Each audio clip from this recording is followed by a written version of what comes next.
Okay, we're going to go over the American Revolution. Make sure that you are following these notes as I go along. We're going to start with the Proclamation of 1763. Now, it said basically that the colonists were forbidden from going past this line here into the Ohio River Valley where they wanted to go settle. Britain wanted to create a buffer zone between the colonists and the Native Americans that were still here after the French and Indian War.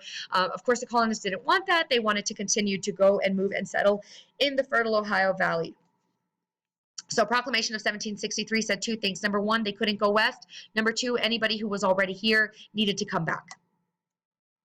Now, after the French and Indian War, of course, England had a lot of debt to pay. They first, before the Stamp Act of 1765, tried passing a Sugar Act in 1764, but that was unsuccessful because of all the protests in the colonies. So this was their second attempt. The Stamp Act of 1765 required all legal documents, which included all of these in parentheses, to have an official stamp showing that they had been paid. Now, the reason the British imposed this tax is because they wanted to generate revenue, which is money, to cover the cost of the French and Indian War. And how did the colonists react? Well, they reacted by protesting and also by rioting, okay? And the Stamp Act Congress convenes. They start trying to figure out, okay, what are we going to do about this? They eventually protest to the point where Britain says we are not going to put up with it and pass the Intolerable Acts of 1774. These are also known as the Coercive Acts, which means that they were going to force the colonists into submission. The Intolerable Act happened after the Boston Tea Party, which we will talk about at the end of these slides. It also closed the port of Boston. Remember, Boston Tea Party, Boston Harbor was very economically important to the New England area. So this, of course, caused a really big deal. The Intolerable Acts also restricted any assemblies. It also caused for troops to be sent over there and to be quartered in Boston, living with the colonists, okay? And at this point in the Intolerable Acts, any British official that did anything wrong in the colonies was going to be sent to either England or Canada for trial, would not be tried in the 13 colonies. The colonists reacted by boycotting goods, okay? They said, okay, this is like a big part of mercantilism where England is making a lot of their money by selling finished goods to the colonists, and the colonists basically said, well, you can't force us to buy your stuff, so we're not going to. Eventually, they decide that they do have to do something, so a Congress gets together, the First Continental Congress, a group of representatives in the colonies get together in September of 1774, and they write the Declaration of Rights. They send King George a letter basically saying, these are our rights as English citizens, and you are violating them. Please stop violating our rights. Okay, so let's cover the concept of mercantilism. As we've mentioned many times, you have raw materials from the colonies that go over to the mother country that are then transformed into some kind of finished product, sent back to the colonies and sold at an inflated price, okay? The colonies are also expected to be the purchasers of manufactured goods from the mother country. So that's why boycotting their goods were such a big deal, because this is how they were making their money. Mercantilism includes a theory that a colony exists for the economic benefit of the mother country by controlling trade, because not only are they controlling this aspect of trade, but they're also able to regulate the importation of any other finished goods into the colony. So they restrict imports and they dominate here, okay? That's mercantilism. No taxation without representation. So after the French and Indian War, all of these tax laws get put into place, right? The Tea Act, the Sugar Act, the Stamp Act, Townshend Act, all of these acts get put into place. And the colonists were really upset because they already had their own thing going on in the colonies. They had their own legislative assemblies. And they were really unhappy that Britain was basically saying, we don't really care what you're doing in the 13 colonies, because in the end, the only thing that matters is what Parliament says, especially when it comes to taxation. So, but the colonists were like, but nobody is representing us in Parliament. Parliament is a group of representatives, right? But nobody is there representing us. Nobody's there representing us from the colonies. They did not have direct representation. So all these guys right here are protesting the Sugar Act, the Tea Act, the Stamp Act, and they're saying, you guys didn't ask us what we wanted, so you cannot tax us if we are not represented. No taxation without representation. All right, so British taxes, why are they there in the first place? Like I mentioned before, they needed to raise money to pay off the debt incurred during the French and Indian War. These taxes caused many colonists to resent British rule. They hated it. The Sugar Act, Stamp Act, Townshend Act, guys, it was just a tax on a whole bunch of different stuff. Okay, and you should have gone over that on page 95 in your Jarrett book. You should have a graphic organizer on page 25 of your ISN.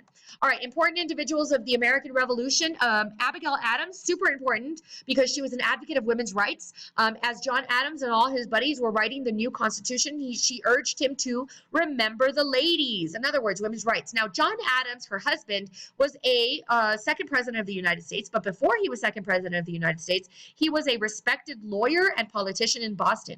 After the British soldiers, the redcoats, shot a bunch of people in the Boston Massacre and got in big trouble for it, he was actually their attorney. He defended them. And of course, that made him wildly unpopular, but it was only because he was very much about individual rights and liberty and freedom, and he wanted to represent that. So he co-authored the Declaration of Independence. He was a member of the Continental Congress, and he was a strong supporter of independence. John Paul Jones, also known as the father of the U.S. Navy, he is very famous for that quote, "Sir, I have not yet begun to fight." Okay, so then Wentworth Cheswell, African-American patriot. Remember, just like Paul Revere was not the only guy. He rode all night back to Boston to warn the community that the British were coming. He also fought at the Battle of Saratoga, Wentworth Cheswell. Sam Adams, the cousin of John Adams. He played a huge role in many of the events that contributed to the American Revolution. But what he is most well known for is his organization of the opposition to the Stamp Act that included protests and boycotts. And he was also in cahoots with the Sons of Liberty. Okay, so here you see a political cartoon of people that are tarring and feathering a tax collector. Here you see Liberty Tree, okay, Sons of Liberty. So they were really against these taxes. Okay, Mercy Otis Warren, she was the playwright, the lady who wrote plays, and these plays were meant to be very pro-America, very anti-British, so we call that propaganda, okay? They were very biased in supporting the patriot cause, but she was really well known for that. Thank you, Mercy Otis Warren. James Armistead, born a slave in Virginia, but was recruited by the Marquis de Lafayette to be a spy for the Continental Army. Now, you know that when he posed as a runaway slave, the British also wanted him to be a spy, so he wound up being a double agent. And because of that, he was a huge contribution to the American victory at Yorktown, which ended the American Revolution. Okay, Ben Franklin, the man, co-authored the Declaration of Independence. He spent most of his time of the American Revolution in France trying to convince them to help us, okay? He negotiated that alliance and was successful in getting France to align with us in that war, and they eventually helped us win. And at the end of the American Revolution, he helped to negotiate the treaty that ended it all, the Treaty of Paris. All right, Bernardo de Galvez, he was the governor of Louisiana, and he helped us by allowing us to use the port of New Orleans. He protected American ships there, and he actually also took up arms to fight against the British. Crispus Attucks was the first casualty of the American Revolution. He was shot and killed in the Boston Massacre. So how did Crispus Attucks die? He was shot and killed in the Boston Massacre. King George III, the tyrant, the reason that he was acting the way he did was because he feared that if he lost one group of colonies, the American colonies, what would eventually happen is the others would get lost as well, and then that would eventually lead to the decline of the empire, which of course he did not want. So he maintained an aggressive policy against the colonial resistance and was considered a tyrant. Hyme Suliman, he was a Polish-born Jewish immigrant to America who played an important role in financing dollar signs. He was arrested by the British as a spy, and he was used by the British as an interpreter with their German troops because the Germans were helping the British during this time. He helped British soldiers escape and encouraged German soldiers to desert the British army. Okay, so financing and German translator. Patrick Henry, give me liberty or give me death. That is Patrick Henry's famous quote. He gave a fiery speech and spoke out against the Stamp Act. He also served in the Continental Army. Thomas Paine, just like Mercy Otis Warren, was a propagandist writer. He wrote the pamphlet Common Sense, which persuaded Americans to join the Patriot cause. I mean, it's common sense that you're going to want to take up arms against the British because of everything that they put you through. All right, Thomas Jefferson, TJ, would eventually be our third president of the United States, but before that, he was a member of the Continental Congress, author of the Declaration of Independence. Okay, so very famous for these lines that are right here. All right, the Marquis de Lafayette, he was the man who recruited James Armistead, French aristocrat, played a leading role in the American Revolution. He respected the concept of liberty and constitutional government and freedom. He fought alongside Washington in the American Revolution. And it's important because the French eventually joined the colonists against the British. All right, George Washington, our first president, Virginian, surveyor, planter, soldier, commander. He was a soldier in the French and Indian War. He was a delegate to the First and Second Continental Congress, so he was there for the makeup and the breakup letter. He was the commander-in-chief of the Continental Army during the American Revolution. All right, so declaring independence. Now, this happened at the Second Continental Congress, right? Obviously, King George, after the Declaration of Rights, the makeup letter, he said, no way, Jose, refusal to acknowledge the colonial grievances. And so in the second letter, in the breakup letter, this is what they said. Number one, we are going to dissolve the political bands with Britain, okay? Dissolve means to get rid of. Political, where they're talking about government bands, like rubber bands, keep things together. So basically they said, we're just breaking up with you in a political sense. We don't mind doing like business with you, and we don't mind hanging out with you socially, but government-wise, you gotta go, okay? It also provided the philosophy for the establishment of a new nation where, quote, all men are created equal and endowed by their creator with certain unalienable rights. Very important phrase there, okay? That's John Locke right there. That among these are life, liberty, and the pursuit of happiness. It also listed those formal complaints or grievances against the King of England. It was written primarily by Jefferson during the Second Continental Congress.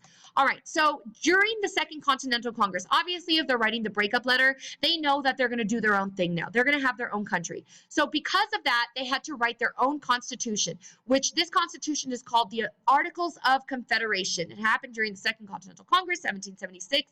It created a new form of government for the newly declared independent colonies. It included only one branch. Okay, today we have three, but the first constitution only had one branch, and it was a Congress, and it had one representative from each of the former colonies. But it worked for a while. It worked during the war, and we're going to see later that it didn't really work so well afterwards. All right, so the American Revolution, we can break it down into three key points: the beginning, the middle, and the end. The beginning would be the battles of Lexington and Concord. The first battles of the war includes the shot heard round the world. Big battle starting, okay? Lexington and Concord, number one. The turning point, the middle, the climax, Battle of Saratoga. It was the turning point of the war. French joined the colonists after this victory, which tipped the scale in favor of the Americans. And of course, the end was the Battle of Yorktown, where General Cornwallis, the British commander, surrendered, and that brought the end of the war. So beginning, middle, end. Lexington, Saratoga, Yorktown. All right, enduring the winter at Valley Forge. Now, like we saw in that picture of George Washington with the snow, after several defeats, Washington took his army to Valley Forge to train in the winter of 1777. Here, the men did become more of a professional army, but the winter was super harsh, and the men suffered from starvation and frostbite. A very, very difficult time for the American soldier. All right, at the end of the war, after the victory at Yorktown, they had to negotiate a treaty. All right, so the signing of the Treaty of Paris was in 1783, and that is where we got our foreign recognition, okay? Our independence was recognized, and the new boundaries of our country were created. Here you see them in that slide. Great, fantastic. Okay, so here are the grievances listed in the Declaration of Independence. Number one, no taxation without representation. We're being taxed without being asked for our opinion. We don't like that the king has absolute power. We are not being allowed to speak out against the king. The Quartering Act forced colonists to house troops. We don't like that. Our homes are being searched without any warrants. There's no trial by jury of our peers. And so these are the things that were listed in the Declaration of Independence that the colonists were very much against. All right, now let's look at the definition of unalienable rights, which means they cannot be taken away. They are fundamental, basic human rights that you are born with. The examples that are listed in the Declaration of Independence of unalienable rights are life, liberty, and the pursuit of happiness. These are things that you are born with that nobody should be able to take away. They say that the idea is that a bad form of government would limit these rights, and a good government would preserve them and protect them. All right, civil disobedience. This means defying codes of conduct or laws within a community or state where these laws are considered to be unjust, aka unfair. So some examples of civil disobedience include nonviolent, highlight this word, nonviolent actions such as boycotts, not buying stuff, protesting, like picketing, like you see right here, and a refusal to pay taxes, like we saw over here in the Boston Tea Party. So that was a great example of civil disobedience, okay? This protest was led by the Sons of Liberty. They dumped British tea into the Boston Harbor to protest the Tea Act passed by Parliament. And it was a reaction to taxation without representation. So you had three different points of view during the American Revolution. The first one would be loyalist, people who were loyal to the British monarchy and they disagreed with the Declaration of Independence. Patriots are people who were like, yes, we need to separate from Britain, we need to become our own country. And then people who were like, whatever, I'm in the middle, I'm neutral. All right, so that's the end. Make sure that you have all your notes. This should help you be a little bit more prepared for your upcoming test on Thursday.